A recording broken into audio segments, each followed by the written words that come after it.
ముద్ద వంకాయ వండాలంటే పెద్ద పనిలాగా అనిపిస్తుంది కదా. మసాలాలు నూరి వంకాయలో పెట్టి చేయడం కష్టమవుతుంది కదా. ఒకసారి ఇలా ట్రై చేయండి, ఈజీగా ఉంటుంది, టేస్టీగా ఉంటుంది. ఫస్ట్ అయితే వంకాయలను సాల్ట్ వాటర్లో కట్ చేసి పక్కన పెట్టి బౌల్లో ఆయిల్, ఆవాలు, బండ పువ్వు, బిర్యానీ ఆకు, పచ్చిమిర్చి, ఎండుమిర్చి, ఆనియన్స్ మంచిగా ఫ్రై అయిన తర్వాత అల్లం వెల్లుల్లి పేస్ట్, పసుపు, ఉప్పు, వంకాయలను వేసి మంచిగా ఫ్రై చేయాలి.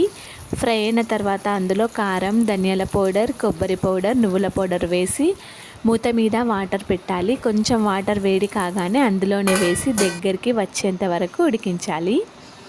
ఉడికిన తర్వాత కసూరి మేతి, కొత్తిమీర వేసుకుంటే సరిపోతుంది.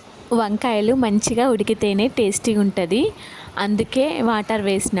మళ్ళీ చల్లటి వాటర్ వేసుకుంటే వంకాయలు ఉడికాయి కాబట్టి కొంచెం వాటర్ వేడిన తర్వాత వేసుకుంటే తొందరగా ఉడుకుతాయి. మనం మసాలాలు వంకాయలో నింపి చేస్తే ఏ టేస్ట్ వస్తుందో సేమ్ అట్లనే వస్తుంది, ఏం చేంజ్ ఉండదు. ఒకసారి ట్రై చేయండి. టేస్ట్ ఎలా ఉందో కామెంట్ సెక్షన్లో చెప్పండి ఫ్రెండ్స్.